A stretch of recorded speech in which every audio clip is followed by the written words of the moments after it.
Zaman sekarang, kalau cuma modal tahu teori bisnis di kampus doang, jujur nggak bakal cukup buat survive di dunia kerja. Skill paling mahal yang dicari industri saat ini adalah gimana kita bisa sat-sat menganalisis masalah asli, nemenin bisnisnya langsung buat berkembang.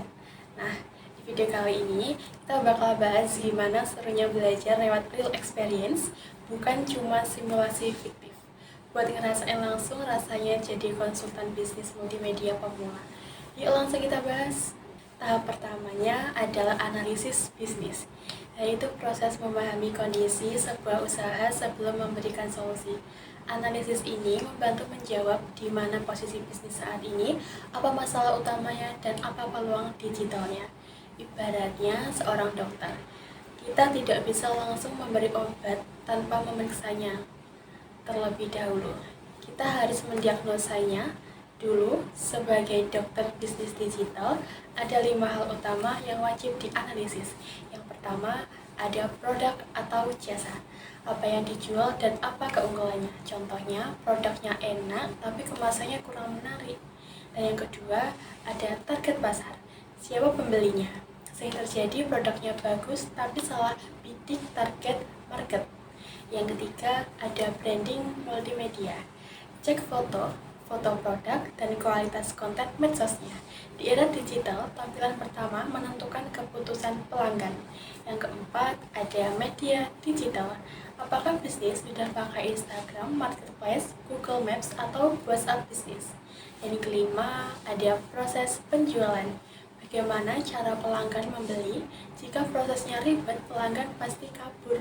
Output dari tahap ini adalah laporan analisis, daftar masalah utama, dan rekomendasi solusi multimedia.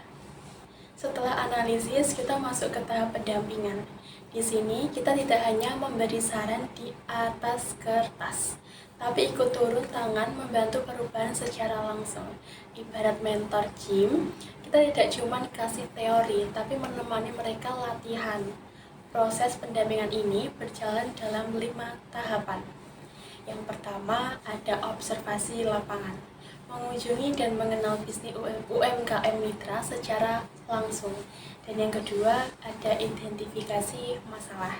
Menentukan prioritas masalah, misalnya foto produk yang buruk atau branding yang tidak konsisten. Yang ketiga, ada perencanaan solusi. Merancang konsep konten, desain visual, dan strategi media sosial. Yang keempat, ada implementasi. Ini fase paling penting. Mahasiswa bersama UMKM langsung mengeksekusi rencana seperti foto produk, desain konten, hingga upload promosi. Yang kelima, yang terakhir, di sini ada monitoring dan juga evaluasi. Mengukur perubahan yang terjadi seperti interaksi media sosial dan respon pasar. Lewat praktik ini, skill nyata mahasiswa akan terbangun, mulai dari komunikasi profesional, kerja tim, empati bisnis, hingga manajemen proyek. Tahap terakhir adalah presentasi bisnis. Ide sebagus apapun tidak akan berarti kalau tidak bisa menjelaskan dengan baik. Di dunia yang nyata, kemampuan ini sangat krusial untuk investor maupun klien. Presentasi itu seperti menjual cerita, orang harus percaya pada solusi yang kita tawarkan. Struktur presentasi bisnis digital yang baik harus padat dan juga jelas. Meliputi yang pertama adalah masalah utama, mitra, dan kondisi awalnya. Yang kedua adalah solusi multimedia yang ditawarkan. Yang ketiga adalah proses implementasi, tunjukkan before after sebelum kalian konten. Dan yang keempat adalah hasil, dampak nyata, serta pembelajaran terbesar bagi tim. Prinsip presentasi modern adalah dominasi visual, minim teks, kuat di storytelling, dan pakai data yang sederhana.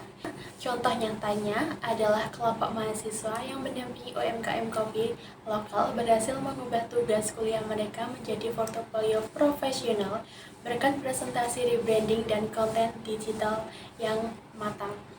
Nah, intinya 3 hal tadi itu satu siklus sunset yang menyambung. Analisis, pendampingan, eksekusi, presentasi, sampai akhirnya beneran ngasih dampak nyata buat UMKM.